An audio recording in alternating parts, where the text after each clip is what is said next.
ڕژێمی بەعەز بە پەیڕەوکردنی سیاسەتی زەوی سوتا و ئەرض المەحروقە بە پاساوی حەوانەوە و داڵەدانی پێشمەرگە زیاتر لە 4500 گوندی کوردستانی خاپور کرد و دانیشتوانەکەشی ڕۆ ئۆردوگا زۆرەملێکان ڕاگواست یاخود لە چوارچەوەی پرۆسەی بەنەو ئەنفالدا کۆمەڵکوژ و زیندە بەچاڵی کردن. بەعسیەکان لە پرۆسەی ئەنفال و سیاسەتی سوتماکردنی خاکی کوردستاندا و بە کۆکردنەوەی خەڵکی کورد لە نێو ئۆردوگا زۆرەملێکاندا مەبەستیان بوو گەلێکی بێکار و دابڕاو لە زەوی و خاک و دوور لە ئینتیمای نەتەوەی بهێنەبوون و ملکەتیان بکەن بە کۆیلایەتی بۆ حزبی قائید. گەرچی بەعس لەگەڵ بەکارهێنانی دژوارترین سیاسەتی سەرکوت و تۆقاندنیشدا نەیتوانی ئیرادەی ئازادی خوازی تاکی کورد لاواز بکات، بەڵام ئەوەی بەعس پێی نەکرا و بۆی نەچوە سەر حزبە دەسەڵاتدارەکانی باشووری کوردستان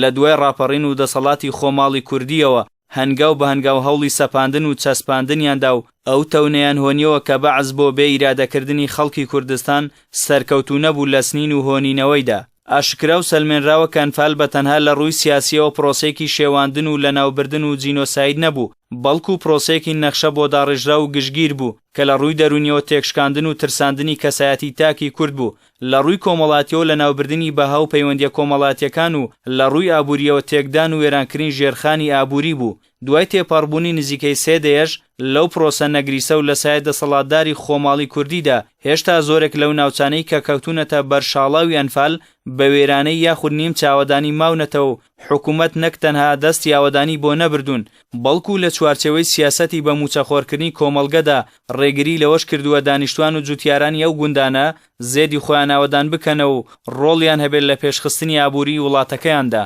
هێشتا لە سای بەڕێوەبردنێکی خراپی کایەکانی حکومڕانی لەم بەشە ڕزگاربووی کوردستاندا کە سوکاریان فالکراون برسی و بێکار دەست و پەنجە لەگەڵ ژیانێکی بژی و مەمرە نەرم دەکەن و بەرپرسە حزبی و حکومیەکانیش لەسەر حسابی قوربانی و فرمێسکەکانی ئەوان تا دێت باڵای کۆشکەکانیان بەرزتر و تەلبەندی باخ و مەزراکانیان تۆکمەتر دەبێت و لە ژیانێکی شاهانەدا خۆیان و کوڕ و کچوو کە سوکاریشیان تەنها لە 4/4 ئەنفال و ئەنفالکراوانیان بیردێتەوە. هەرەوەندەش نا، بەڵکو لە بۆنەویادە کارە ساتبارەکانی ئەنفال و کیمیاباراندا لەسەر ڕیزی پێشەوە شوێنی دانیشتنی VIP شەڕیانە و بێگوێدانە شعور و هەستی قوربانیەکان لەبەر بە دڵنەبوونی کورسیەکانی ژێریان مەراسیمەکان جێدەهێڵن.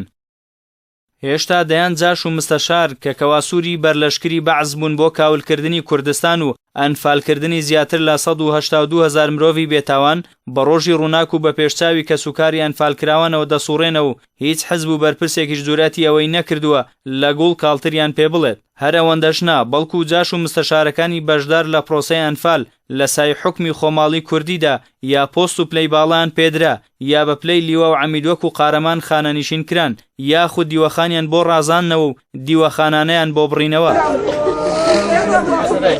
گەرچی خەم و ئازاری کە سوکاری ئەنفالکراوان زۆرن، بەڵام مێژووی 29 ساڵی ڕابردوو ئەوەی سەلماندووە حکوومەت و دەسەڵاتێک کە لەژێر هەیمەنەی حزب و شەخصدا بێت و پەرلەمان کە گەورەترین دامەزراوی شەرعی کوردستانە و بەرهەمی هەزاران شەهید و قوربانی بێت ژێرپەی بخات، چاوەڕێی ئەوەی لێ ناکرێت ئازاری کەس و کاری ئەنفالکراوان بە ئاوەدانیەکی سەردەمیانە و بوژانەوەی کەرتە بەرهەم بەخشەکان و ڕەخساندنی هەلی کار و ژیانێکی شەرەفمەندانە